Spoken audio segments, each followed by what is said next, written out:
Got it. Oh, I got it. Hi Hi, everyone. Melissa. Hi, Kate. I'm recording the speakers forum. Thank you everybody for joining us tonight.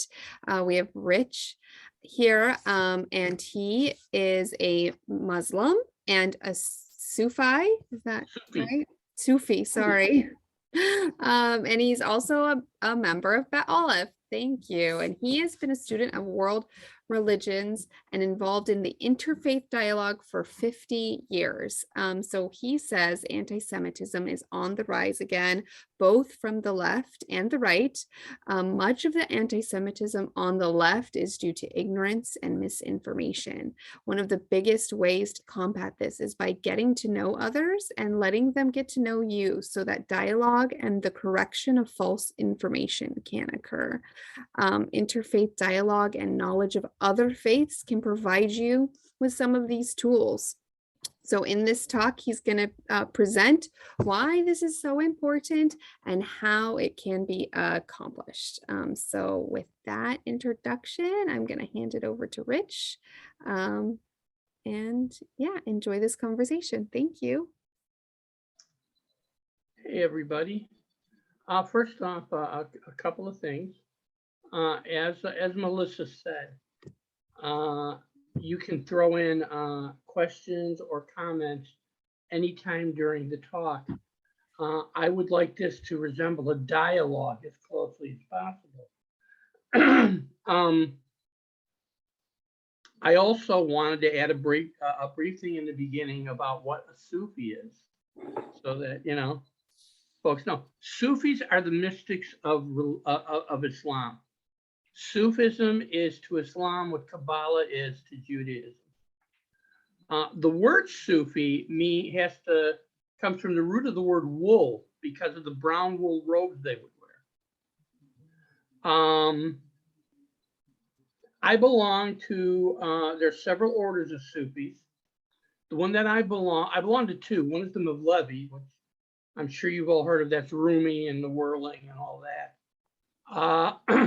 And the other is called the Anayati, and the Anayati is heavily interfaith. So, although most Sufis, I would say, are interfaith. The Persian poet Sadi, himself a Sufi, advised us Muslims to keep one foot firmly rooted in Islam while walking the world of belief with the other. So that being said, one thing of great concern to all of us is the rise of anti-Semitism. Between 2016 and 2017, anti-Semitic attacks in this country rose by 50%. Those of you who would like can extrapolate in what happened in 2017. That made that possible. But they have, and they've continued to grow. 2021 was, they say, one of the high, and this is the ADL, says that it was one of the highest for anti-Semitic attacks in the century. Now, a reason for this is ignorance. It's not the only reason, but it is a reason. And the reason why I concentrated on the left, it's not that ignorance, it's not that anti-Semitism in the right isn't based on ignorance, but historically they seem to be happy remaining ignorant, and trying to convince them otherwise has pretty much been time wasted. Anti-Semitism is such a part of the right's worldview that, I think without it, they would just crumble and disappear. On the left, they're now, the idea that this is new, I want to disabuse you of that. On the left, there's always been anti-Semitism, but not to the degree that it is there now. And part of the reason for that is ignorance. ignorance about Judaism, ignorance about Israel, ignorance about the average Jew. If you think about it, when I say the average Jew, and I say that with quotation marks, there really is no such thing as the average Jew any more than the average Muslim or the average Christian. You know, and you know, to give you an example, I have many many people when they think of Muslims think that they're all staunchly anti-Israel, and I won't deny that a majority are. But it is amazing how how many I run into who aren't. One difficulty that we have in dealing with people, and it's something that we deal with in What? One difficulty is what? That we have when dealing with people, particularly, in an interfaith dialogue, is you can't lump any one group together as monolithic. Yeah.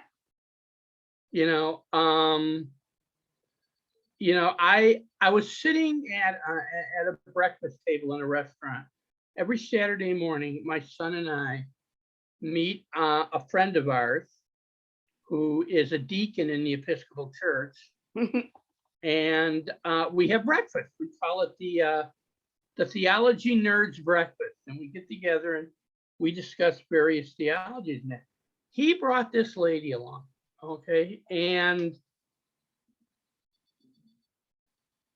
this was right after that that journalist was killed on the West Bank. Okay, and a lot of controversy about that. One of the difficulties is neither side trusts the other, and if you look at the history, how can you blame them?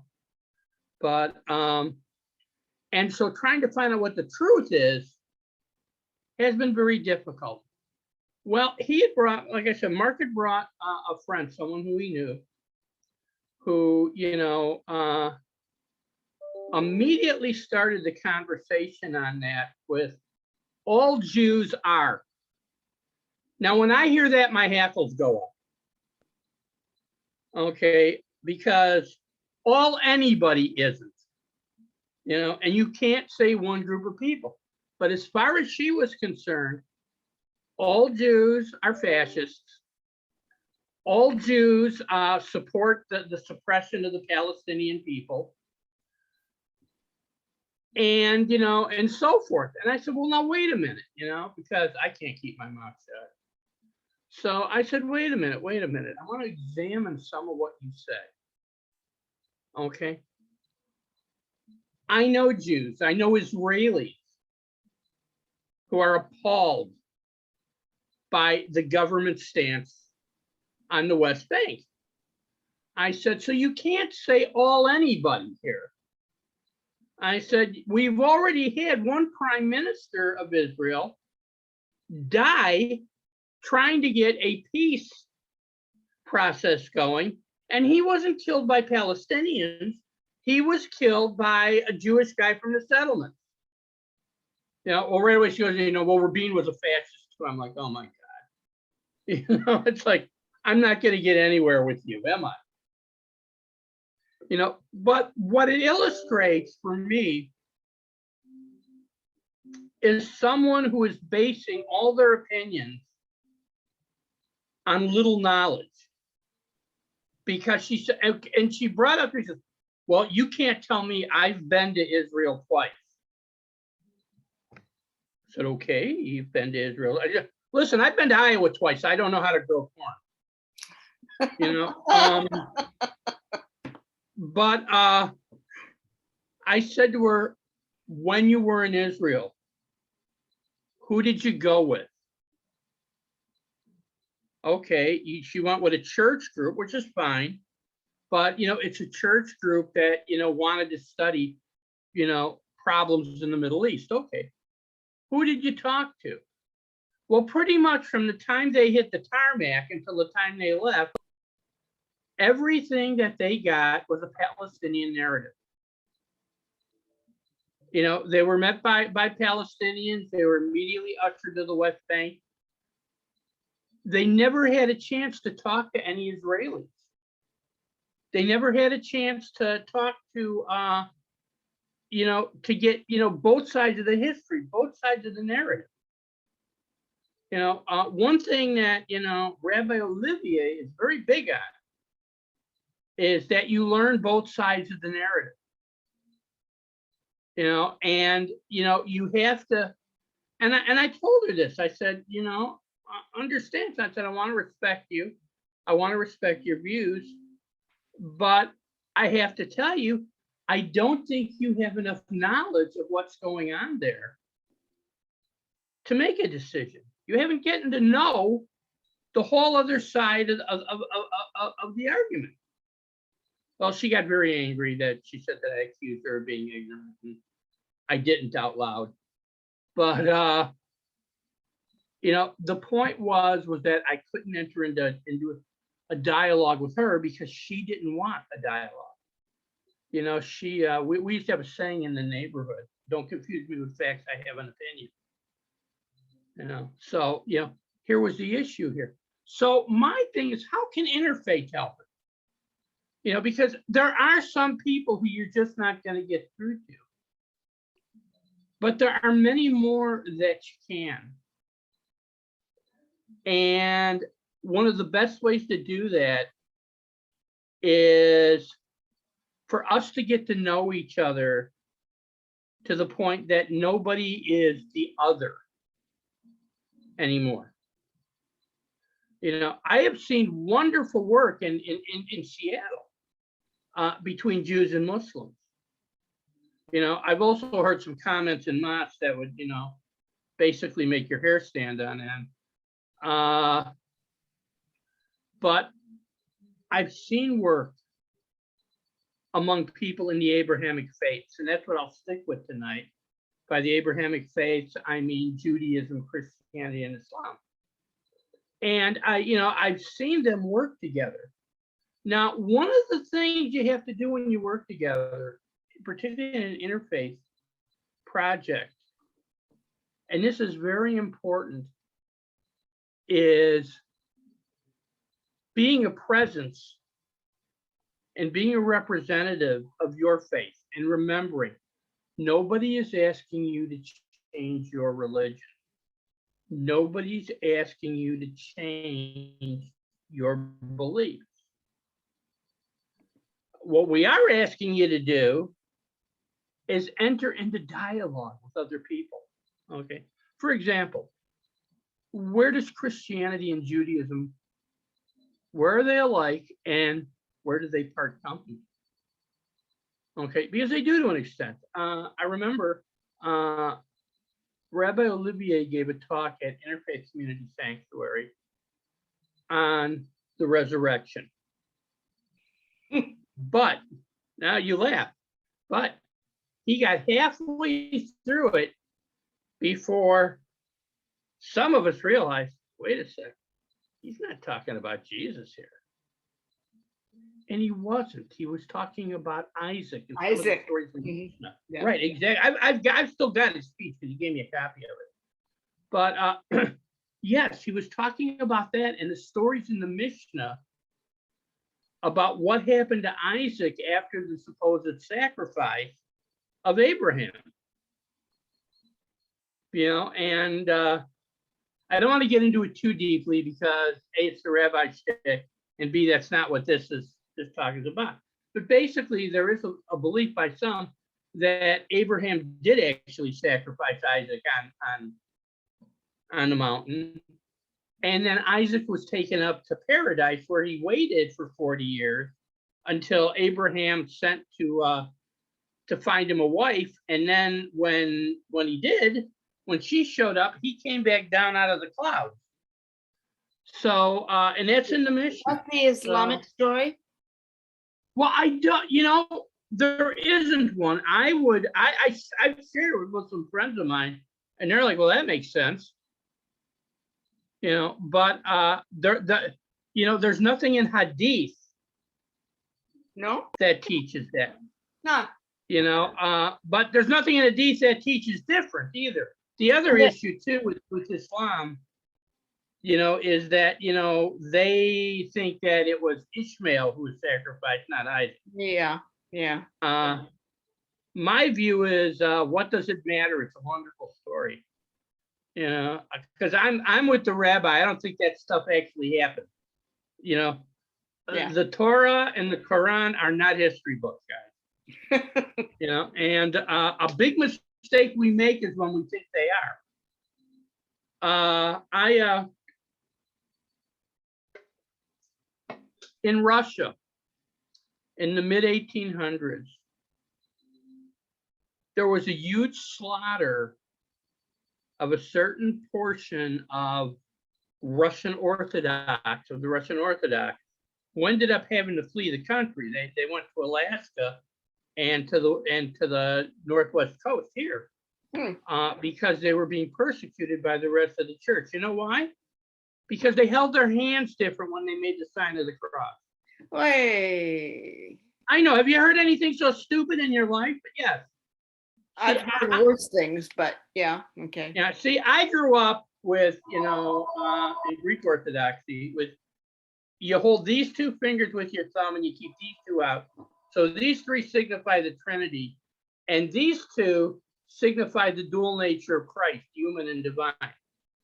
And I think the whole thing's BS, so it doesn't matter. But these folks were holding it with three fingers right now,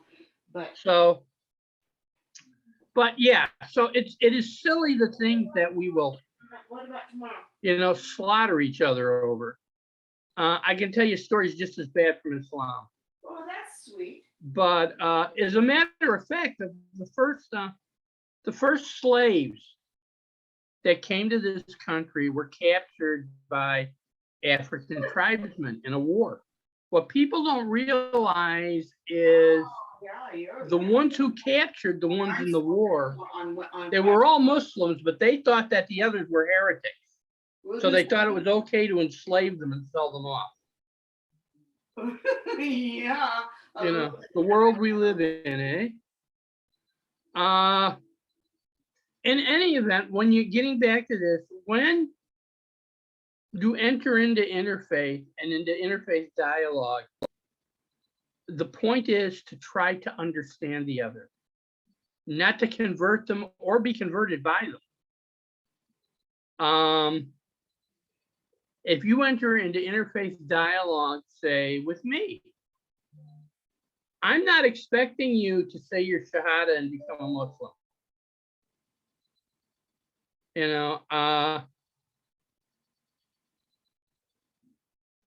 It's more like we get to know each other and understand each other. And as we do, we come to the realization that we're really not that different. I mean, we all kind of want the same thing.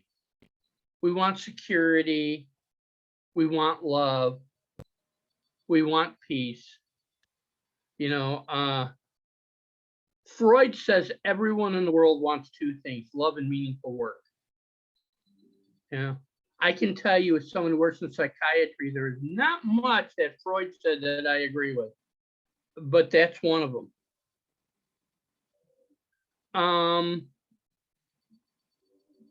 So let's say you're brand new, you're going to something, you're coming to Interfaith Community Sanctuary when we do the celebration of Laylat al-Qadr. Now, Laylat al-Qadr is one of the holiest days in the Islamic year. It comes towards the end of Ramadan, and it's when we commemorate the revelation of the Quran.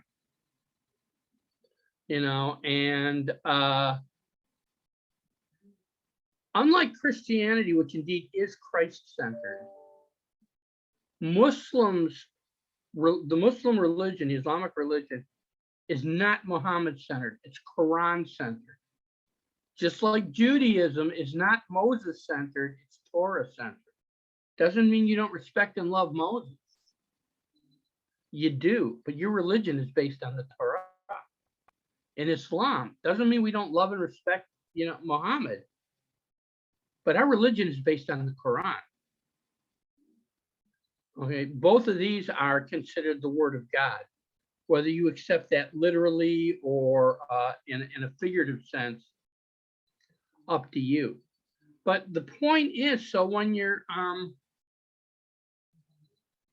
there's something that Jews and Christians have in common, or Jews and Muslims have in common. And if you get a chance, Jacob Neusner, who's a wonderful author, actually did a book comparing Jewish law and Islamic law. And what he was looking at wasn't, gee, they both have a law forbidding pork. That was what he was looking for. What he was looking for was, how do they make law? It's like, in Judaism, you have the Beit Din and you have halakha. This is how law works. In Islam, you have Sharia, which has been taken totally out of proportion by our media. But this is a wonderful topic for interfaith. So how do you figure out what is legal and what isn't? What do you, how do you do that? And do you always need to do it? For example, there's a wonderful movement now in Judaism called neo-Hasidism. I'm fascinated by this. And one of the things that I like about it, besides its emphasis on Kabbalah and on mysticism, is how it approaches the law in Judaism. Okay, unlike Hasidism, which is another movement in Judaism that basically came out of Kabbalah in one way. This looks at the law more from a reform standpoint. So, for example, one of the leading proponents of it, Rabbi Arthur Green, in discussing kosher, talks about it from the view of a green kosher. And what he means by this is, if you must eat animals, what animal you eat is not nearly as important as how it was raised.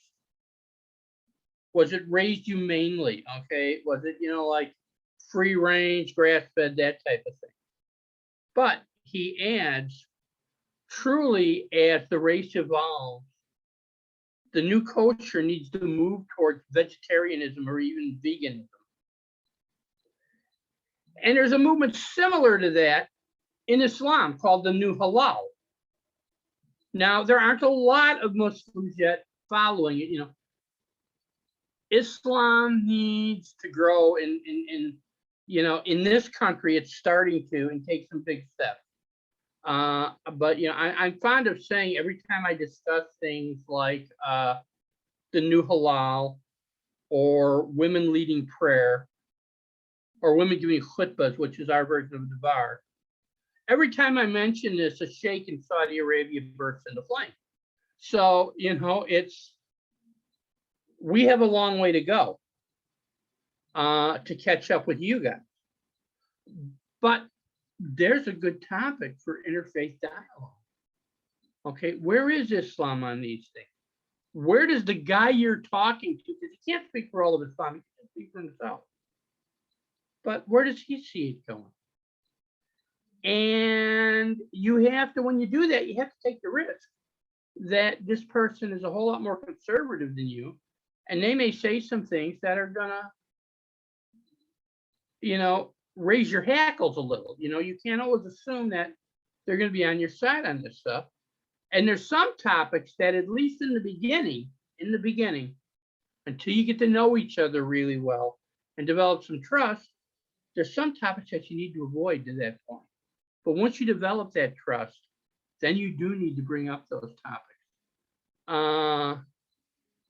I know, it's interesting, and two people who I love dearly, and I've watched do this, are, Rabbi Ted and Jamal.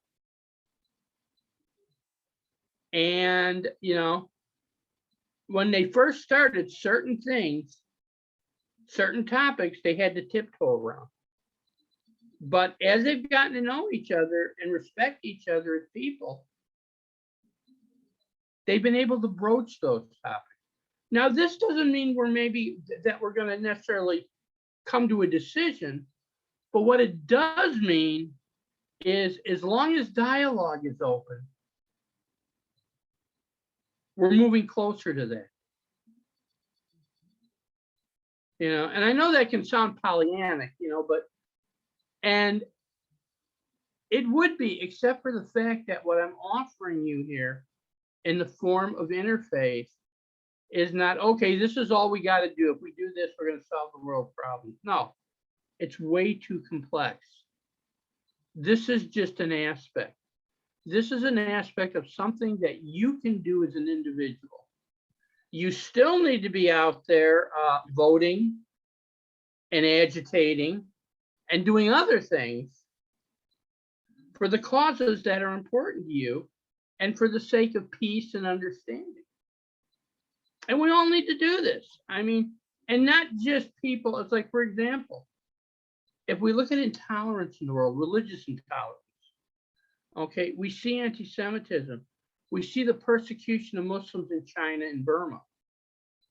We see the persecution of Hindus in Sri Lanka. We see the persecution of Buddhists in China.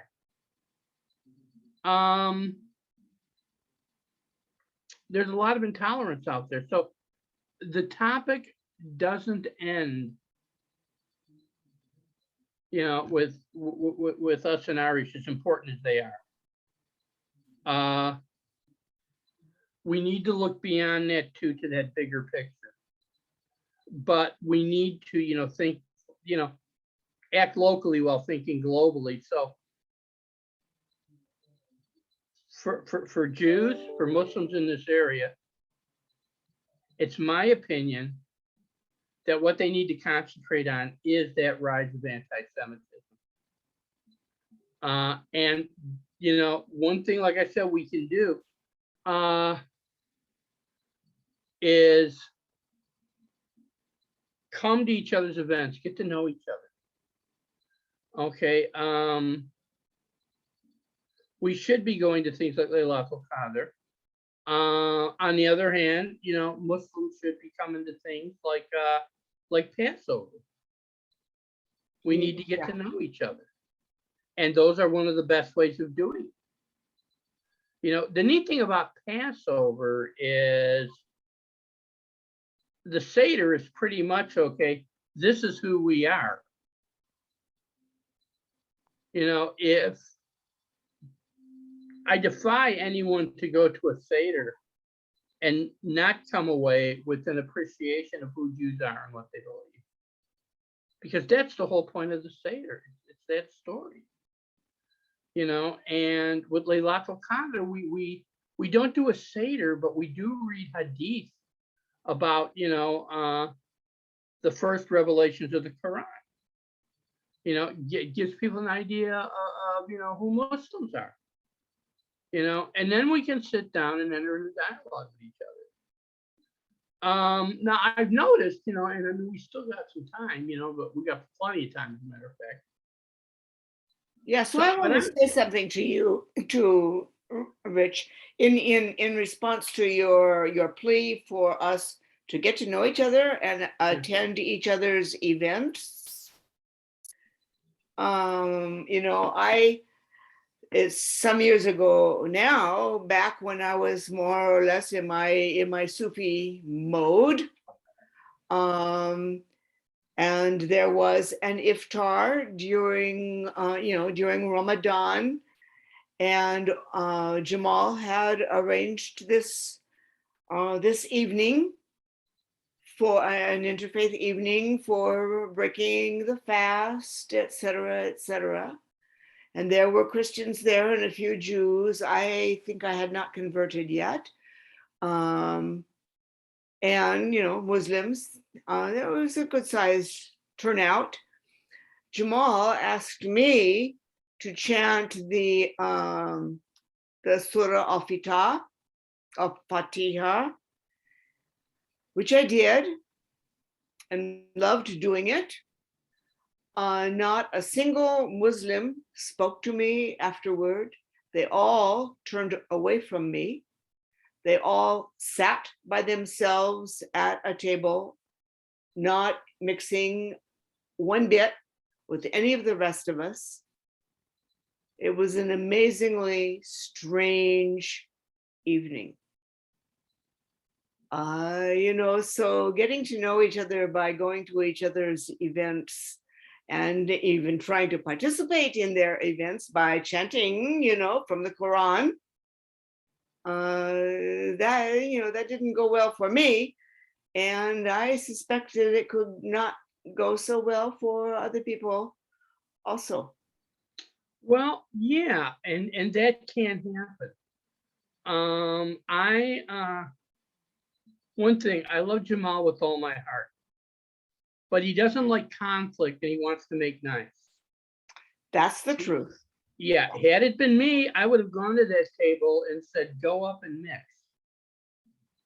Because that's actually an Islamic commandment.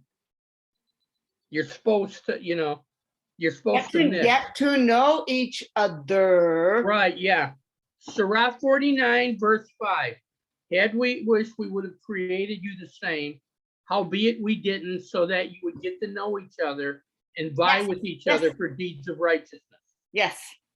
Okay. Yeah. As far as I'm concerned, they were breaking Islamic law, and I would have said so.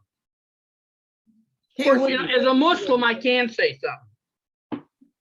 Yeah. And that's very true. This isn't easy, and it sometimes takes work. And I would say things have gotten a little better. And the reason why they've gotten a little better is because those folks at the table, their kids are starting to grow up. Yeah. And their kids did not grow up in a monolithic unicultural world like they did. Yeah. Okay. Okay. And that's where I hold a lot of hope, is with the American and Canadian children. For example, everybody talks about, well, at least in this area, talks about the Cherry Street Mosque, which is, where Ann Holmes Redding is the imam. We when we pray, it's, integrated prayer. Men and women pray together. Women frequently lead prayers through the footsteps, et cetera, et cetera. What a lot of people don't know, because, it's a greatly kept secret, is there is a huge mosque in Ottawa, El Tawhid, that has been doing that for years. It is a safe place for the LGBTQ Muslim community. The imam is this wonderful gay guy. He's married. He and his husband pretty much, run things at the mosque. They do have services on Facebook. But if you look at the people going, these are all the kids of those folks and, American converts to Islam. And I see that as, that's where the growth's going to come from. Okay, I see, the old aunties and uncles, as we call them. Respect them, respect your elders, but, I don't expect a lot out of them. Their kids are another thing. And a lot of these kids, and this is something you will identify with, Kate, I know. A lot of these kids feel really hurt and damaged by Islam in the same way you and I did growing up Catholic. And getting them back into the fold, showing them that this isn't your mom and dad's Islam,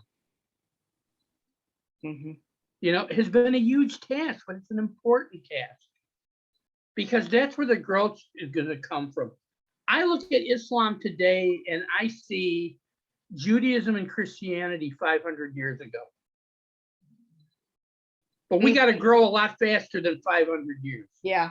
To catch up with y'all. Yeah. And Islam needs a reformation. And, we need to be reading scholars like Amina Wadud, who's a huge feminist Muslim scholar. People like Farida Shak, who's a South African convert to Islam and is forming what I would like to think of as a Muslim liberation theology. And these are the people that we need to look at. And it's interesting. A good friend of mine who teaches this in the Middle Eastern department at Duke University, Scott Kugel, wrote a book called Homosexuality in Islam. And it was groundbreaking because he shows how some Spanish Muslim jurists were really pushing towards the idea that being gay is not a sin in Islam. That when they talk about the sin of Lot, what they mean is violating hospitality. It has nothing to do with that type of thing. And he wrote this book, and it's a brilliant book. And Ishaq's only response was, well, it's really nice, Scott, but you didn't go far enough. You know, and so I hold out hope for that, but I also understand what you're saying, Kate, because I've seen that too. Yeah. You know, and you know, you also get a thing, and I have never seen this in Judaism. Okay, I've never seen anybody create a convert like they're somehow less than someone born into the religion. Yeah. You see that in Islam all the time. And it needs to be changed. You know, oh, well, you weren't born a Muslim, so you don't understand. Yeah, I got news for you, man. I mean, where I grew up, I understand full of crap, you know, in whatever religion it comes in. So, Rich, you know what? I'm going to interrupt for just a sec because I think you don't see that you have somebody else who is patiently and, you know, politely waiting to ask a question. I apologize. Go ahead, please. Oh, that must be me. That would be you. But yeah, that was fine. I was wasn't a problem waiting. So this is maybe a little off topic. It is a little off topic, but it has more to do with your knowledge of world religion and philosophy. So, but I thought since you're here, I would ask you, and that is if there's any way of giving just very brief comments about how Kabbalah and Sufism are similar and different. And the other part of the question is has to do with non-dualism. And I'm really not clear whether non-dualism is a central tenet of Kabbalah or whether it's just stressed in our particular congregation. Maybe you can clear that up for me too. But how that is treated, if that's treated at all in Sufism. Well, okay. Now, as far as whether all of Kabbalah is non-dual or not, I'm going to leave that for Rabbi Olivier. Which book? I have opinions on it, don't get me wrong. Okay? Because I do think that Kabbalah is generally non-dual. Sufism is pretty much non-dual. There are some, I would say that most Sufis are what would be called panentheists. Mhm. Panentheists. Envy. Yeah, it's different than pantheists. Pantheists believe that, you know, the whole world is infused with spirit, so pretty much the universe is God. Okay, that, you know, that God is immanent. That's pantheism. Panentheism also believes that God is immanent. That's tied in all of this. You're God, I'm God, etc. But God is also transcendent at the same time. Mm. You know, and, you know, to quote Kevia from Fiddler on the Roof, how did this come about? I'll tell you. I don't know. But, you know, Okay. it's a difficult concept, but yeah. But in Sufism, non-dualism is part of Sufism. Is that yes, right? it is. Yes, it is. Okay. The other thing where they're very much alike, both of them look at divisions of the soul the same.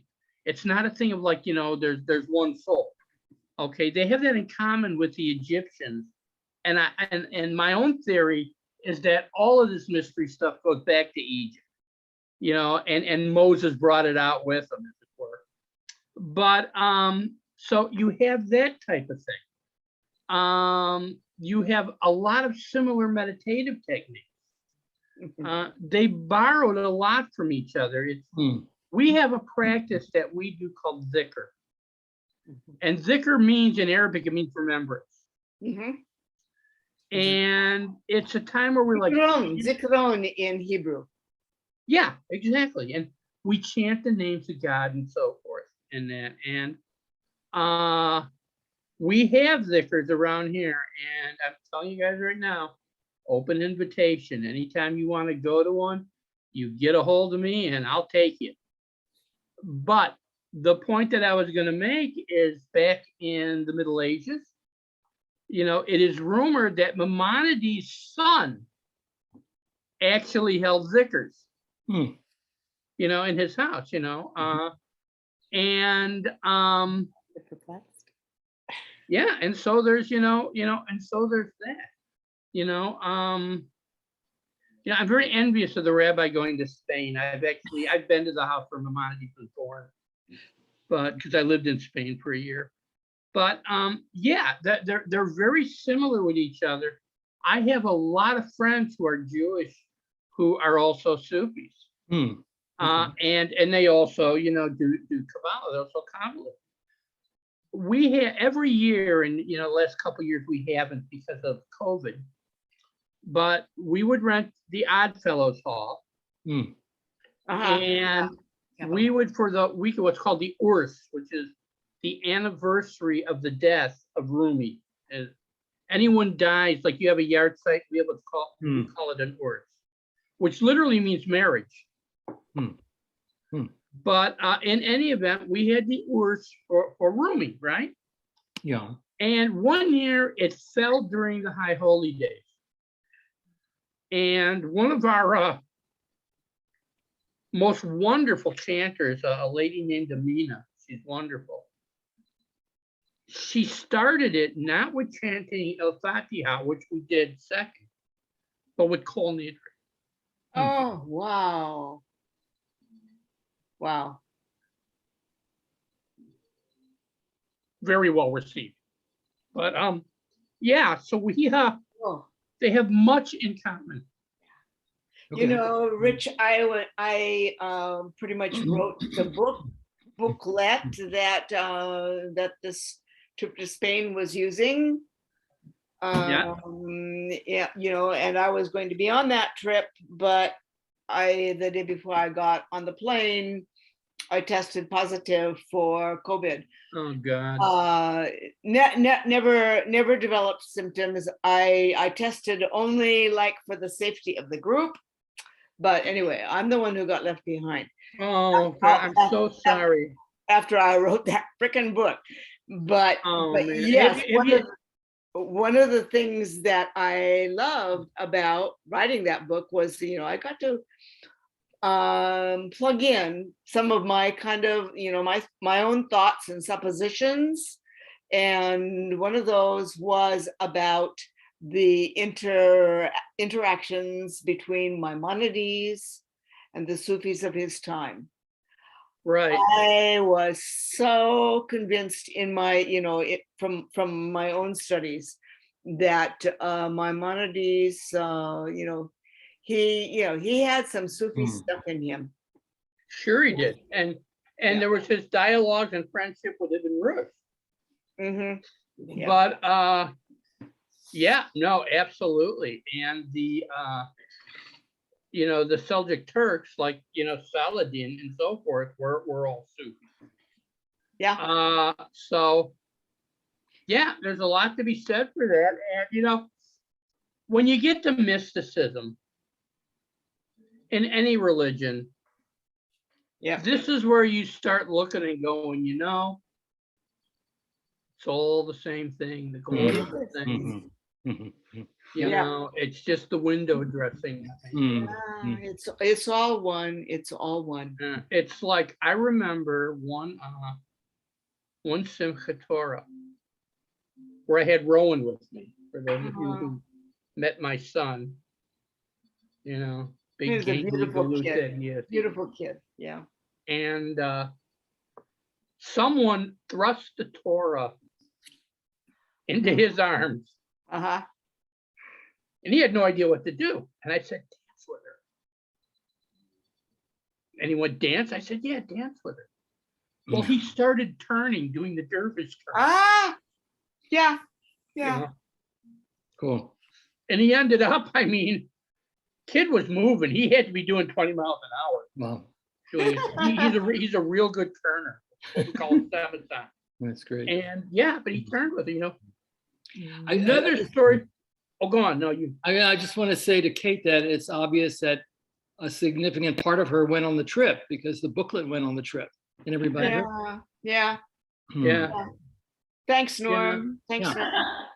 And God willing, when they do it again, you'll go.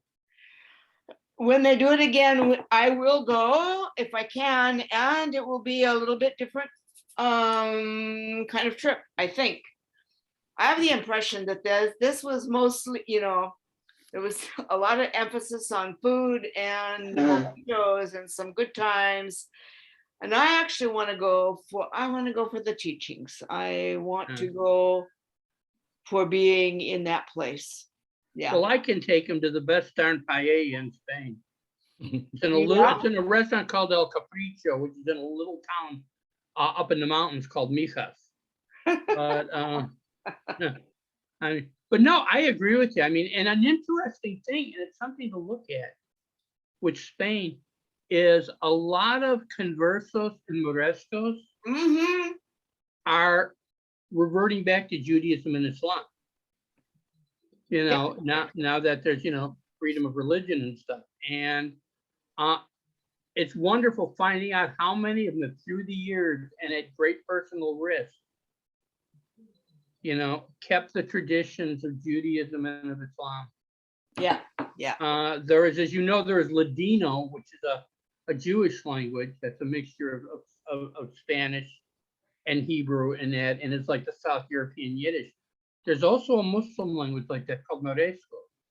Right. And they've recently discovered, they were doing some building renovations, and hidden in a wall, they discovered a book of odes to the prophet written in Moresco. Wow. And that they think is like about 200, 300 years old. Yeah. So yeah, it's neat stuff going on there. So before, we're getting close. So before we leave, I did want to recommend a couple of books to folks if they're interested, okay? One is called Holy Envy, Finding God in the Faith of Others by Barbara Brown Taylor. Okay. Wow, that's cool. What a cool concept. Holy Envy. And it's Barbara Brown Taylor. Okay. The next one, and this is one you probably already know of, okay. Getting to the Heart of Interfaith. Oh, that one. Yeah, I edited. Yes. Yeah. which is by mentioned before, Pastor Don, Rabbi Ted, and Sheikh Jamal. Imam Jamal. I know on the cover of the book it says Sheikh Jamal. I think it does. Yeah. It does. I'm going to give him a rash crap about that. Trust me. Yeah, I know. But Hey, the other book that I want for a quick second. Sure, go on. Yeah, it's Rachel. Hey, I was just curious. Could you clarify what sheikh versus imam, what the difference would be? Yes. For those of us who might not know. Thank you. Yes. And an imam is, now, first off, to tell you this, I mean, I'm like, I'm sorry, man, that's what time it is. I got to tell you how to build a clock. But imam means, or can mean, something slightly different in Shia Islam than in Sunni Islam. But for both of them, the concept of, the everyday run-of-the-mill imam is a prayer leader. He's the person who leads the prayers in the mosque. Yeah. A sheikh is someone who, because of scholarship in that, he's like a religious judge. In Sufism, he's someone who is kind of like, for those of you who do Zen, a sheikh is like a Roshi. They give you practices and meditations and, see how you're doing along the way. In Sufism, we call it getting baked. Well, Jamal does some of that. He does do some of that, and I tell people that Jamal is the gateway drug to Islam. Oh, that's good. You know, that's a good way to put Jamal. God love him. I saw him just Yeah. last week. He's doing great. But yeah, he's the gateway drug to Islam. Yeah. And he but so you know, in any event, He was my gateway drug to Judaism, actually, but never mind. That's another no, story. that's great. You know, I mean, you know, and it's like so that's the main difference between an imam and a sheikh. Their function is a little bit different. And the other thing in Shia Islam, the Shia believe that the only true leaders of the religion have to be descendants of the Prophet.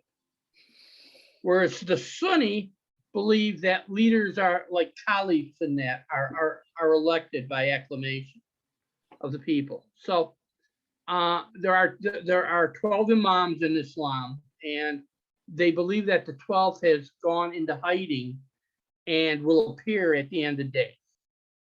You know, that's you know, and he's kind of like, he is to Shia Islam what the return of Christ would be to Christianity, or for those who believe in it, the appearance of an actual flesh and blood Messiah. You know, I like you know, my belief in Islam is that the 12th Imam is a spirit, just like the Messiah, and we will bring about its coming, you know, by you know, to use the Jewish term, tikkun olam. You know, we will bring that about. It's not a person who's going to come. That brings up an interesting question to me about you, Rich. Sure.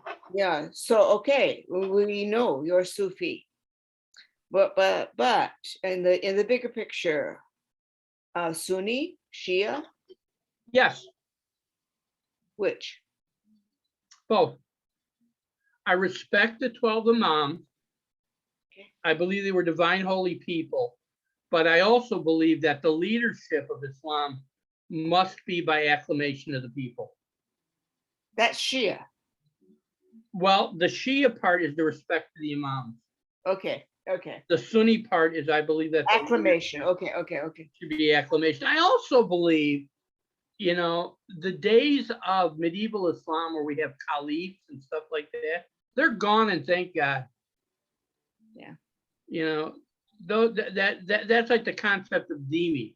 I mean, you know, protected peoples, but they're still second-class citizens. Oh It's yeah, gone. that was the Jews in Spain. And the Christians in Spain. You know, Well, and yeah, but yeah. yeah, but the thing is it's a concept that was pretty advanced in 600 AD, but has somehow lost its luster over the centuries, if you know what I mean. We just don't need that Yeah, anymore. I do. I know what you mean. You know, Yeah. you know, we're all the same. We all need to learn from each other. You know, I kind of like what, you know, Akbar the Great did in Mughal India. He actually had, I guess you'd call them weekly seminars or symposiums, in which he would invite leaders from various religions to, you know, have roundtable discussions.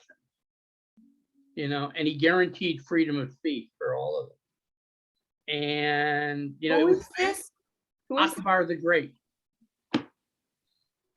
And yeah, so he would have you know, Zoroastrian magi with Mhm. rabbis, with Christian priests, Jesuits usually, you know, with Sunni and Shia imams, you know, with Hindus. And it was fabulous. He also sent a letter proposing marriage to Elizabeth I. She apparently turned him down. Rich, can I ask you another question? You can ask all the questions you want, Rachel. Great, thanks. Well, I feel like it's turning, I mean, is it okay if it's turning into a little bit of a ask the Muslim, if that's okay? No, that's fine. Okay, great, thank you. Betsy, you're entering into interfaith dialogue right there. Woohoo! Hey, success. That was one of You your got goals it. for this, so I'm in. Yes, as we say in Islam, Eureka. Great. I didn't know that was Arabic. No, Eureka! it's Greek, but you know, the Muslim hordes Yeah, I would do know. anything. You know, go on, Rachel. So, you mentioned that for yourself, that there are aspects of the Sunni and Shia Muslim or Islam that, you're connected with. What I'm curious about the community at large. Like, when I meet people, is it like in the Jewish community, right? We're kind of all over the place. Everyone has their synagogue. They do it a little this, a little that. Here's their overall name, yet they do a little more or a little less. And so with Islam, maybe in America versus the world, I don't know if the answer might be different. Is that sort of typical, where having beliefs that draw from different traditions in Islam, is that common? Are there many other people like that? And are mosques sort of stamped and certified as Shia, Sunni, mix? Well, I'm sad to it's sad to say now in America it's a little bit better, but you know, in Europe not quite as much, and in the Middle East and in Muslim countries, it's still pretty sad. Sunni, you know the old joke about two Jews end up on a desert island. They built three. Love it. Yeah. And one for one to pray, and the other for the other to pray in, and a third that neither would dare set foot in. Well, Muslims do the same thing with mosques. And unfortunately, yes, it's in predominantly Sunni countries, and Islam is predominantly Sunni. The big countries for Shia are Iran and Bahrain and parts of Iraq. But the Sunnis have a history of persecuting the Shia. Mm. And the Shia have not necessarily in Shia countries like Iran been very highly disposed to the Sunni. This is sad. This type of religious encounter. It's like Protestants and Catholics, in Europe, like during the 30 Years' War, and it's sad. It's like the Haredim against Reform Jews, Right? Yeah. And things like that are sad. They really are. No matter what religion it is, it's sad. Now, if you go to here, the parents, it's a little tough. I know there was a Sunni mosque in Bellevue that got up in arms because they discovered that Shia were coming to it, and they didn't want anything to do with that, and forced the Shia to build their own mosque. Which I just thought, the rest of us, Muslims here were going, oh, dude, do you know how you're making us look? But that is changing with the kids once again. Okay, and that's what I'm looking for with a lot of the older people, and they're what we do call them, the aunties and uncles, and we do try to show them respect. It's an interesting story about that. At Interfaith in the summer, we have a kids camp called Peace Camp. And it has grown. The lady who founded it is a member of Interfaith, Gretchen. And there's an Interfaith, there is a Peace Camp in Uganda. There's ours, there's one in the Philippines. And it's to bring kids together from different, areas in that, and and let them learn about each other and stuff. And generally there's a couple of counselors, like anywhere from 2 to 5, who come from this orphanage in India called Mahar, and they're older and they come as counselors. And very sweet kids. Some of them are Muslim, some of them are Hindu. It's really not a super big deal with them. I walked down there a year ago, and 2 of them looked at me and went, "Uncle!" I have attained uncle status. This means I am old. I have now, and it's bizarre because we were having a dinner, and I couldn't get out of my chair. "Oh no, uncle, I'll get it for you." You know, I have some Bangladeshi Muslim, Jamal's family. Yeah. yeah, I'm auntie to them, and no, I shouldn't have to lift a finger. Yeah. right. Yeah, I turned to Ro and he looked at me Auntie. and said, "Don't even think." Yeah, but yeah, no, and it's a truth. But so we do call these folks, these elderly folks in the mosque, auntie and uncle.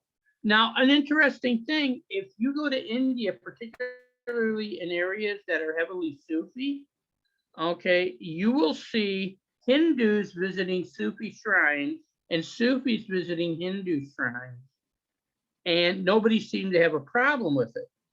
Where the problem has arisen is all the money that has come in from places like Saudi Arabia, Oops. which teaches a very strict form of Islam called Wahhabi, which pretty much believes we're it and the rest of you need to convert or die.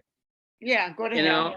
And what's happened is you have extremely poor countries like Pakistan and India, and suddenly, they're saying, well, we'll build you schools and we'll build you mosques, but you have to put our teachers and our imams in. So now you have an Islam that's slightly to the right of Attila the Hun, in areas that were known throughout history for their tolerance and openness. That explains a lot, because I remember the rabbi was talking about Pakistan, and I was really surprised. Now I understand the context of what he was discussing. Yes. I mean, because it wasn't this way. I mean, Muhammad Jinnah, the basically founder of Pakistan, is probably turning over in his grave. Because he was very secular. He had never intended, for Pakistan to be an Islamic state in that sense of the word. So in any event, that's something that's happening. One thing we have to do in Islam is combat that like Wahhabi type of attitude. But yeah, it's, I'll leave you with this, guys. There's a wonderful thing that they do in Morocco, and the rabbi can tell you about it. It's called Mimuna. And what it is at the end of Passover, the end of Passover, the Jewish community, which had basically sold its leaven to their Muslim neighbor, would buy the leaven back. And they would bake, little sweets and cakes and cookies and things like that, right? And then they would invite their Muslim friends over to celebrate the end of Passover. Now, about once every 30 years, Passover also falls in the middle of Ramadan. And this was one of those. It won't do it again until 1047 or 2047. But during that time, they also celebrate what we call iftar, which is the sun setting and the breaking of the fast. And it's a wonderful interfaith thing that has been going on for centuries in Morocco. And we're starting to do it in conjunction with Bet Alef Synagogue, which is a synagogue in Kirkland, and the Cherry Street Mosque, Muslim groups that are part of interfaith, and with the interfaith community too. And we're going to be doing it every year, Mimuna. And we're looking at it as a huge chance for interfaith and for dialogue. That sounds really cool. Yeah, well, you know what? You're invited. Thank you. When come the time, you said, so around Passover next year, let COVID be gone. It would be neat to start talking about that, and even have where I could write down the details, because I have a couple of Muslim friends, not close friends, because the kind of people that you see when you drop off your kids and you're like, oh my gosh, I haven't seen you in so long. How are you? And in the situation of one woman, she's a pretty heavy accent. And so I don't really enter into religious talk with her, because we're busy talking about our kids and, basic how's the drop off line or whatever. But it would be fun to be able to, invite her, say, to go to something like this, to be able to share a celebration together. I mean, she knows I'm Jewish. Obviously, I know she's Muslim, but to be able to have that kind of experience, or I met some super friendly lady and Fred Meyer. She was shopping for the celebration at the end of Ramadan. Mhm. And she was so proud of her culture. She was, because like her kids were going crazy over the toy section. And you know what I mean? And it wasn't a situation, like I didn't disclose I was Jewish because one, I had to get out of the store pretty quickly because of my own errands. And, I don't know, I didn't know what to do with the situation. And I was really excited to hear her excitement. But again, it'd be nice to have places to invite people to share community where I don't have to really know what I'm doing because there are other people making it a safe space for everybody. Right. And you know what? I also want to suggest a third book to you guys. It's called How to Be a Perfect Stranger. And what it basically does is it lists the different religions, and it's like, okay, if you go to a ceremony or a house of worship in that religion, kind of a generalization of what to expect. And it's like, how should you dress for it? Things like that, So it's kind of, it's a good book to pick up. You can order it through Amazon. And it'll take a little bit of the anxiety of that doing it. Or you can also call me to go with you. I have been in mosques, Buddhist and Hindu temples, Confucian temples. I'm dying to check out, there's a very small religion in Vietnam called Cao Dai. And my buddy Michael, who's just moved to the South Side, says they just built a Cao Dai temple next to his apartment. So he and I are going to go and check it out.